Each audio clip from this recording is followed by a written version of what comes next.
I don't even know if you can be prepared to read it. Unsealed search warrants, talk of restraints, confinement to a shower, the physical pain Adrian Jones faced living in this KCK home with his dad Mike and his stepmom Heather.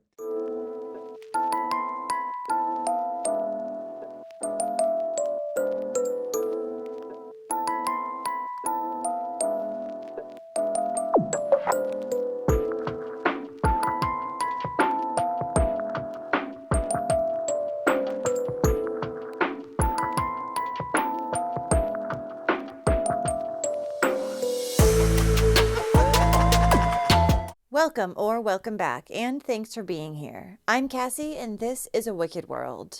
The story I have for you today is about a little boy who was horrifically mistreated for years and years. And this was despite his father at one point even blatantly telling child services that he did not want his son. This is the story of Adrian Jones.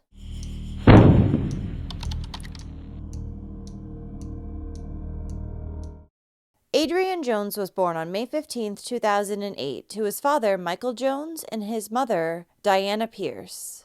He was a sweet little boy who had an amazing smile, and he wanted to be a football player when he grew up. Adrian also loved playing with his multiple siblings. Following his birth, Adrian lived with his mother, father, and siblings in Lawrence, Kansas.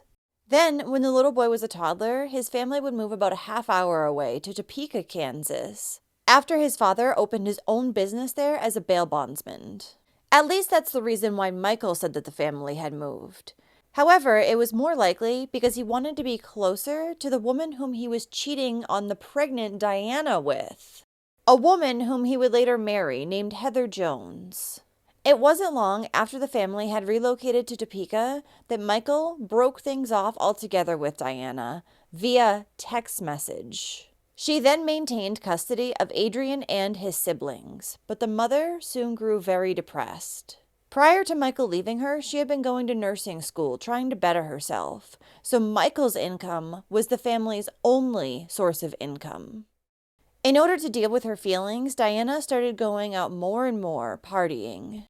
It quickly got to the point where she was going out nearly every night and leaving Adrian's half-sister, 12-year-old Kiona, in charge of her younger siblings. Diana was also dating and bringing new men home all the time, men whom 12-year-old Kiona would later say were not to be trusted.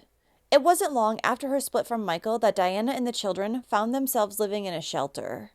Once they'd been living in this shelter for a bit, Adrian's mother met a new man. And then she would move her and her children in with this man. It was not a good situation, though, as this boyfriend quickly became abusive.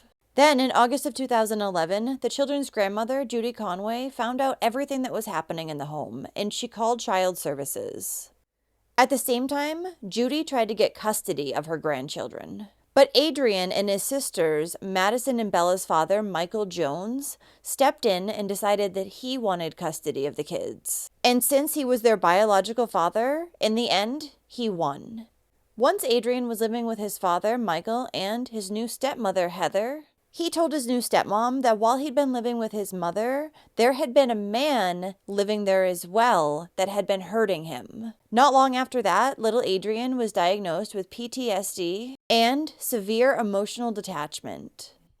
At this time, Heather's children, whom she had from a previous relationship, were also living in the home alongside Adrian and his siblings. And soon, Heather and Michael both claimed that Adrian was trying to hurt the other children, who were all girls, and that he was sneaking out of his room at night to steal food. As such, they started restraining him on a regular basis. Then, only 3 months after Adrian began living with his father and stepmother, Child Services received a phone call in regards to the children's safety.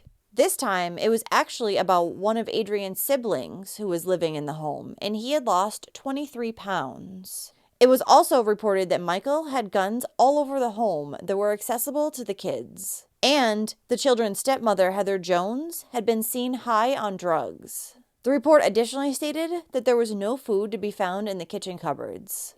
Then, just a month after that, in December of 2011, another call was placed to Child Services. This time, it was in regards to Adrian's sibling falling down some stairs, or so his father and stepmother would claim. The child had suffered internal bleeding and extensive bruising to his forehead, something a doctor would confirm would not be just from falling down some carpeted stairs.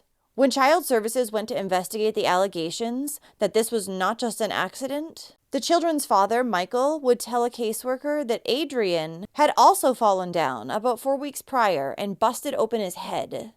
Then when the caseworker spoke with the children's stepmother, Heather, she would say that Michael often pulled the children's pants down and spanked them, leaving marks behind. She also admitted that there was domestic violence going on in the home between her and Michael. During the course of this investigation, child service officers would additionally receive information from police officers who had gone out to the family's home, saying that Adrien had a black eye and bruising on his face. When Adrien's siblings were interviewed, they would tell social workers that Heather would oftentimes bring Adrien into the bathroom, and shortly thereafter, they would hear the little boy making choking sounds. These noises were so awful that they made the siblings believe that Adrien was in fact dead. Heather would also hit Adrien with objects such as his own toys and kick him while she had boots on. According to the children, Michael was also in on this violence towards his son Adrien, and he would put him in the corner, then hit his legs, stomach, and hands. He would hit the other children as well, and when he did, Michael's hands would end up being very red, they said. Now, the children who were school-aged weren't going to school, but rather they were being homeschooled by their father Michael in what he called the Jones Academy. The kids also had a nanny at this time, and she would say that the school was more focused on having the children doing housework and chores than it was on them learning. Now, the response that Child Services had to all these allegations of the children being mistreated in the home is laughable. They simply had Michael sign a document promising that he would keep the kids safe from any physical abuse, he would not use any physical discipline whatsoever, and during the course of their investigation, until they said otherwise, he would keep Heather, their stepmother, away from them. She was not allowed to live in the home. That's it. That's all he had to do, was sign a document promising that. At the same time, Michael's children were allowed to stay in his care. Heather's children, however, were removed and sent to live with a relative since she was not supposed to be staying in the home. The thing is, the children had told authorities that both their parents were harming them. So why were Michael's children allowed to stay in his care if he was just as guilty? And even though Heather was not supposed to be living with them, just a few months later, in January of 2012, Michael openly admitted to a social worker that Heather was allowed to come to the home and stay there whenever she pleased. And regardless of the fact that officially the Kansas Department of Children and Families had determined that Heather was a child abuser, they took zero action to enforce the document that Michael had signed promising that Heather would not be allowed inside the home. Meaning that his promise on the same exact document saying that he would keep Adrien and his siblings safe from any physical harm also meant nothing. Following this, things stayed quiet in the home for some time, and then in September of 2012, the placement of Adrien and his siblings into their father's home became finalized. But 3 months after that, in December, a call was placed to Child Services reporting that the family had pigs coming in and out of the home, and that the children were spanked on their bottoms until they were bleeding. Additionally, even though there had previously been a restraining order filed by Heather against Michael, she was now living back in the home. When Adrien's father and stepmother were separately questioned about the spanking allegations, you guessed it, they blamed each other. Though Heather would say that when Michael spanked the children, he did not do it so hard that they bled, but rather that was just a separate issue they had. It was a harmless skin condition. Due to this explanation, no further action was taken by Child Services. Then, about a week later, little Adrien was admitted to the Family Service and Guidance Center of Topeka, as he was being seen as a danger to himself. Michael would tell a worker during the assessment that Adrien was bedwetting, stealing and hoarding food, picking at sores on his body, and lighting fires, which are all behavioral characteristics of trauma responses in preschool-aged children who have been or are victims of abuse. abuse. But instead of this being looked into in the most responsible way, Adrien was instead just diagnosed with disruptive behavior disorder and a parent-child relational problem. By this time, Adrien had lived with his father for close to a year and a half. So if his trauma responses were still this severe, you think that Michael and or his wife Heather would have been further looked into. Sometime in early 2013, Adrien, along with his family, would move to Plattsburgh, Missouri. It wasn't long after that Child Services received yet another report of suspected abuse in the home. This report was received on March 4th, 2013, and the caller stated that Adrien was forced to stand in the corner for hours on end and was often forgot about by his father and stepmother. The little boy also had locks on the outside of his bedroom door, and the home was filthy with chicken bones and mice, as well as dead animals in the garage. This tip was determined to only meet a level 2 response from social workers, meaning that it was a mid-range emergency relating to harm to a child. When an investigator from Child Services was sent out to the home following these allegations, she would interview Adrien, but in the presence of his father and stepmother. So while the boy was explaining to the worker that he would get locked in his bedroom, his stepmother Heather interrupted him and gave a bullshit explanation that Adrien was hitting the other children in the home and that was his punishment. You know, she was just being the good guy and protecting the other kids. While the social worker was making this visit to the home, she noticed that the floors were absolutely filthy. The garage had bags that contained dead rabbits, and there was indeed a lock attached to the outside of Adrien's bedroom door. At this time, both Heather and Michael admitted that they had had a history with Kansas Child Services, though Heather tried to claim that her children had been removed from the home not because of anything that she had done wrong, but because they had fallen downstairs and the bruising they had gotten resulted in them being removed. In a follow-up visit to the home that the social worker had in April of 2013, Adrien would again be interviewed, this time without Michael or Heather present. But he was not questioned about any allegations of possible abuse. He did, however, have bruising on his right cheek and forehead that the social worker would just write off as being dirt.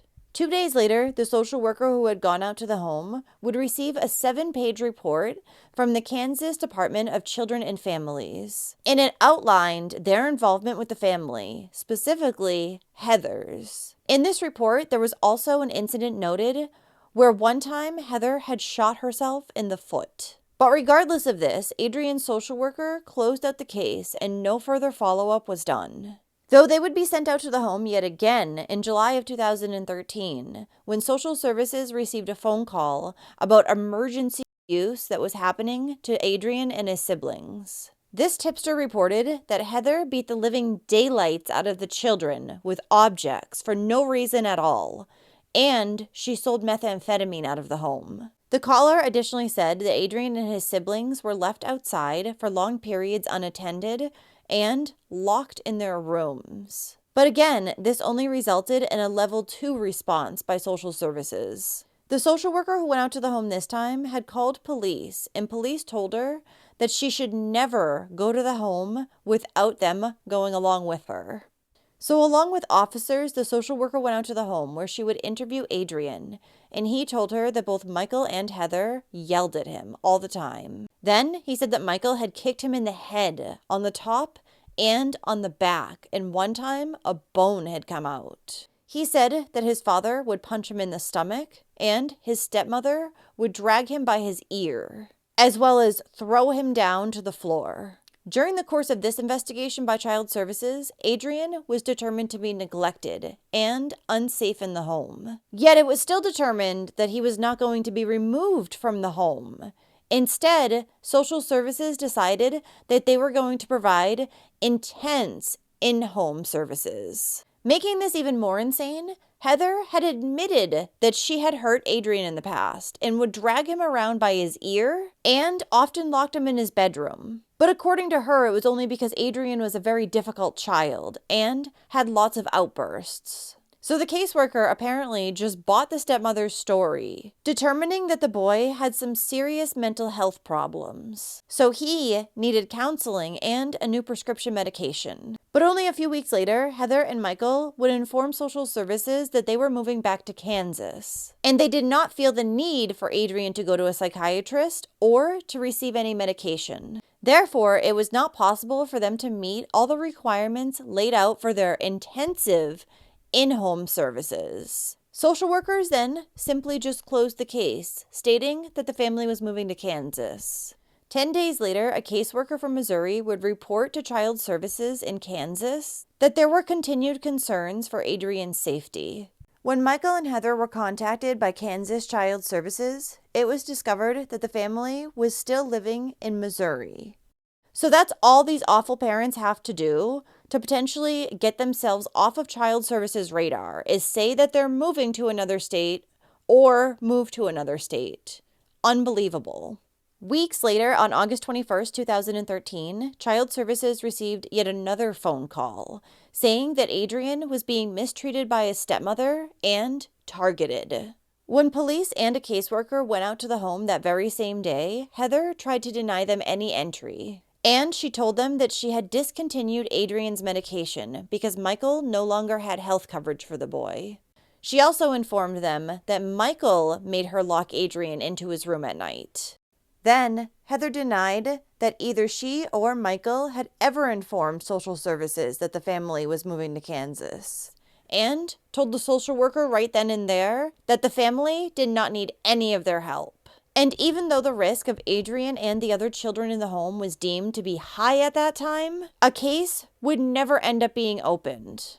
Then, 2 more phone calls would come over to Child Services in regards to the children's safety inside the Joneses' home. One in October of 2013 and one in February of 2014.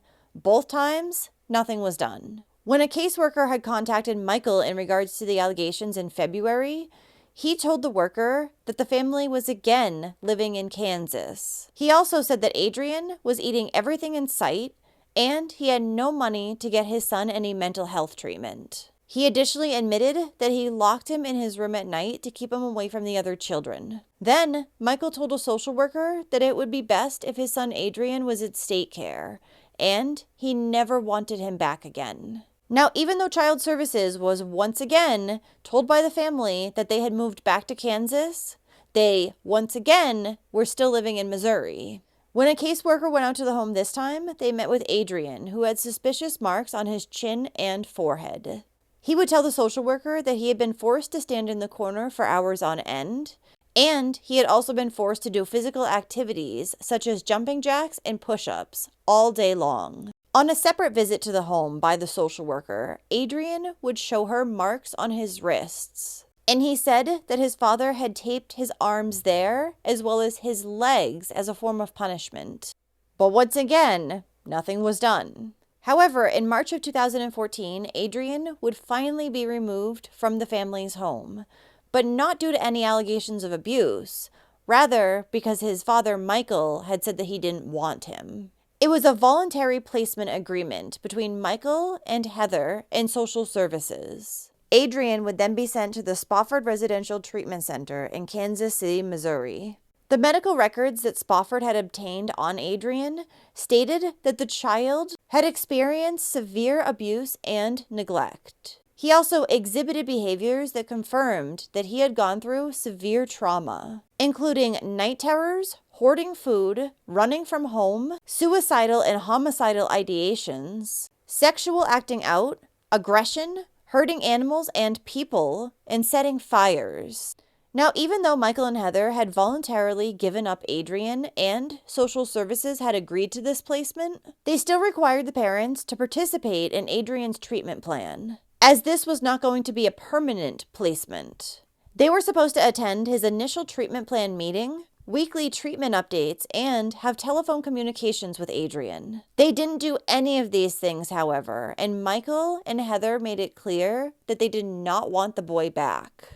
This didn't seem to matter to social services, however, and in August of 2014, it was determined that upon Michael and Heather completing a transition plan, which consisted of a few visits and overnights with Adrien, he would be returned to their custody. Michael even flat out told social workers that he would not set up outpatient appointments for Adrien upon his discharge. And he refused to participate at all in the transition plan that they had set up. Yet on September 4th, 2014, Spofford Hospital discharged Adrien to his father and stepmother. They did no follow-up on the boy. A 10th hotline call would come over to social services just a few weeks later, but it was determined that no case would be opened.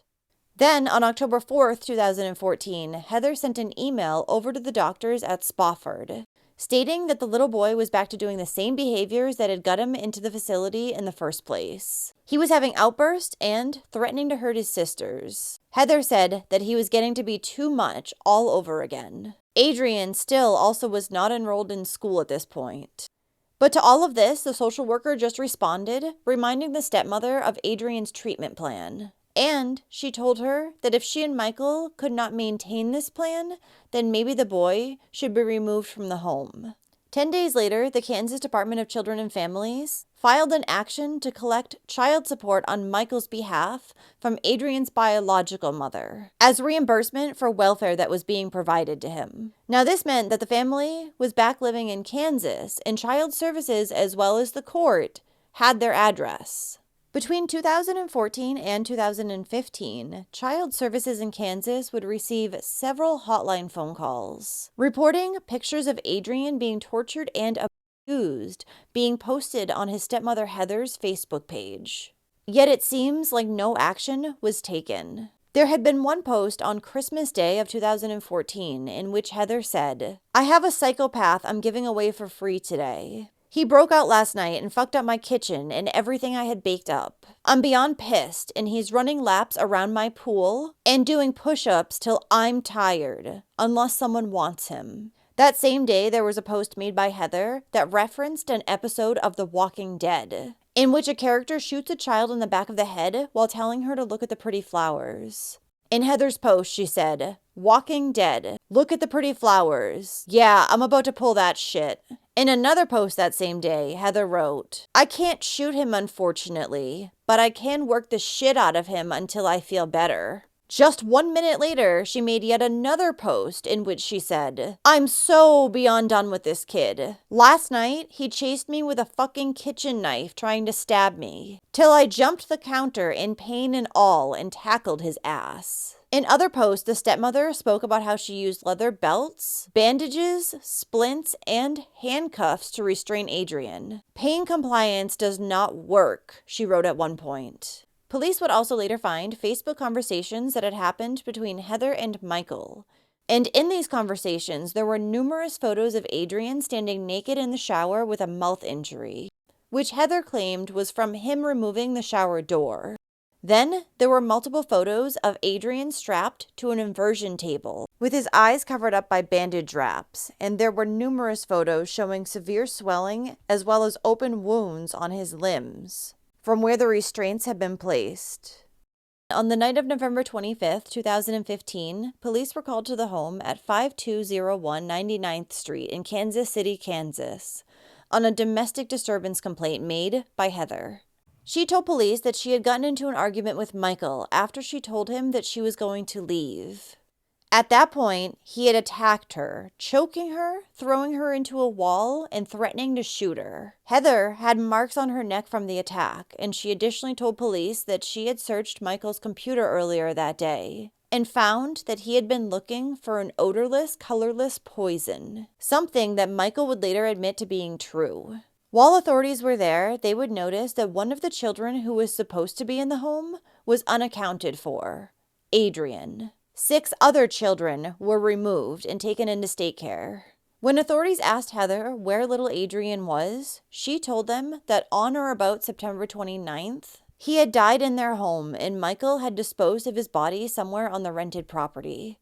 The next day, police would find human remains consistent with those of a 7-year-old in a black plastic bin being kept in the barn.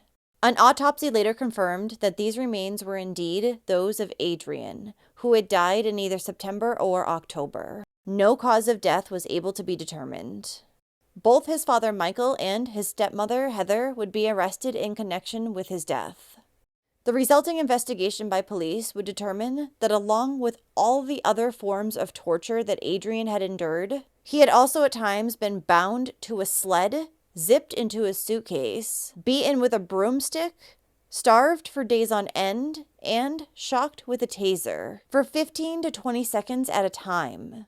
The boy's father and stepmother would also punish him by making him run laps, stand in place with his hands in the air for long periods, as well as have Adrien stand holding 2 tiki torches for excessive amounts of time. Sometimes Adrien would even have to stand neck deep in the family's cold, dirty swimming pool as a form of punishment. Why are you doing that? Because I keep on getting cold when I'm out here. So you eat out of the trash because you keep on getting cold because you're outside? Sometime in either August or September, the couple had noticed that Adrien was getting close to death because he could no longer sit or stand, so they bound him to a lawn chair, then put it inside the shower. This shower, which was in the master bathroom, had been altered too. The glass door had been removed, and a piece of plywood had been put there instead. Then a lock had been installed so Adrien, who couldn't sit or stand, couldn't escape. The couple then installed a small camera that looked over the shower door into the shower to keep watch over Adrien. Once the little boy's body could no longer take the torment any longer and he passed away, he was left inside that shower stall for another 2 weeks. During this time, Heather would go out and buy some pigs that the couple would purposely starve for a few days. They then took Adrien's body and fed him to the animals. After that, only a few of his bones were left, including his skull. And these remains had been stored in the black plastic bin in the barn. Michael and Heather had then destroyed the shower stall and the lawn chair that Adrien had been confined to for the last few months of his life by burning it. Though authorities were still able to later obtain a few pieces of the stall and the chair as evidence. They were also able to secure as evidence the taser that had been used on Adrien, the suitcase that he had been put into, and multiple restraints that had been used. Now, much of this evidence was able to be collected because Heather had willingly turned Michael over to authorities and told detectives much of what had gone on in the home. Now, following Heather's arrest, she had contacted her landlord, Jen Hoovers, and asked her to go into her home to save some photos of her children from the computer. Heather gave Jen her Apple iCloud password, and when the landlord entered the rental home, she found it in complete disarray. It was littered with trash, dead animals, and drug paraphernalia. As soon as the landlord logged into Heather's computer, she came face to face with pictures of Adrien's abuse. There were pictures of Adrien bound tightly with rigid cutting boards beneath bandages, preventing him from bending over. Then there was surveillance video that showed Adrien's hands and feet being handcuffed together while he was forced to stand outside. In those videos, he's seen looking around like he's being watched. In one of the videos, an unidentifiable person cracks him in the head with a broomstick. Another video shows the child picking up a bowl with his mouth and trying to eat whatever's in it. At that point, however, the stepmother comes into frame and appears to be lecturing Adrien. She can be heard talking to one of the other children, telling them that Adrien is eating a bowl of applesauce that has bugs and dirt in it. Heather had also documented this mistreatment of Adrien, and she had uploaded notes to the computer in regards to it as far back as 2012. The landlord who discovered all of this immediately took the evidence to police. Now, while the landlord, Jen, had been in the home, she also discovered mail belonging to Adrien's uncle, Willie Flowers. This showed that he had also been staying in the home with the family for some time, yet never did anything about what was going on with Adrien. Judy Conway, Adrien's maternal grandmother, who had previously tried to gain custody of Adrien and his siblings after they were taken away from his mother, said that Michael and Heather would not let her see the children in the 9 months leading up to Adrien's death.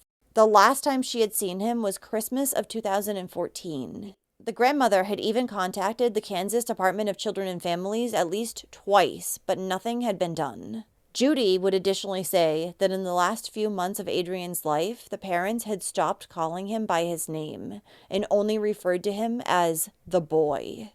In November of 2016, Heather would plead guilty to her charge of murder, and she was sentenced to life imprisonment with a minimum of 25 years. Now, she had pleaded guilty even though she still insisted that she had felt helpless to save Adrien, as well as herself, from her abusive husband. Then, in March of 2017, Michael Jones would also plead guilty to his charge of murder, and he was given the exact same sentence as Heather. Adrien's mother, Diana, who was there during Michael's sentencing, would say to him, "I pray you have a long, tortured life in prison. I don't know if I can forgive you, but I know you should suffer for what you have done." In 2017, Adrien's biological maternal grandmother, his mother, and his eldest sister all filed a lawsuit, alleging that both social workers in Kansas and Missouri knew that the boy was being tortured and could have prevented his death. The lawsuit was seeking $25 million in punitive damages.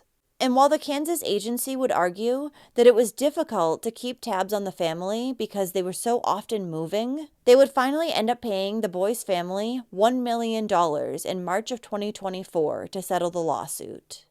In 2021, Adrien's Law was made, which required that officers and caseworkers visually observe children who are alleged victims of abuse or neglect. Which you think would be an obvious thing that you wouldn't even need to make a law for, but... A memorial service was held for 7-year-old Adrian Jones on Saturday, October 21st, 2016, and his remains were then buried at Oak Hill Cemetery in Lawrence, Kansas.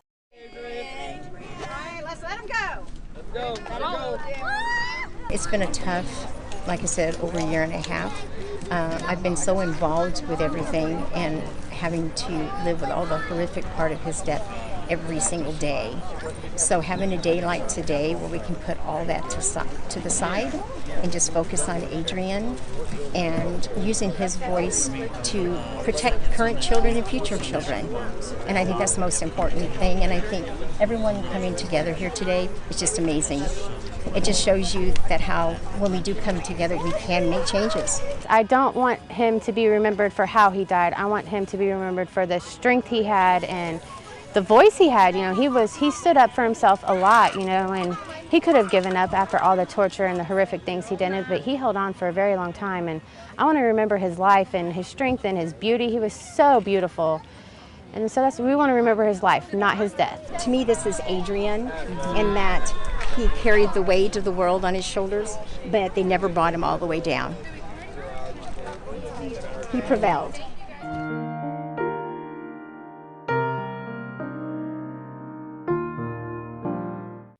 Well, thank you for listening to Adrien's story today. What do I even say that I haven't said 100 times before? The mistreatment of this little boy was going on for years and years. And it's so outrageous that Child Services had so much information in regards to him being hurt in his own home, yet time and time again, they did nothing to help him. Social workers even gave Adrien back to his monsters after they had made it clear that they did not want anything to do with the boy. How can that much mistreatment and neglect of a child just be ignored? Not to mention, I don't think that Michael and Heather got the proper sentences. They should be serving a lot more than a minimum of 25 years to life.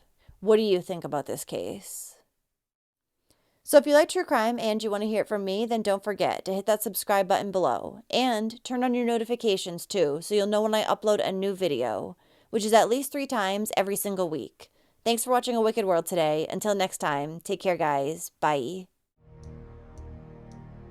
Thank you to all the patrons of A Wicked World.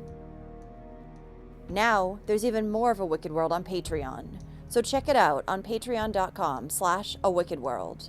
Or use the Patreon app. You'll have access to exclusive videos each month and more.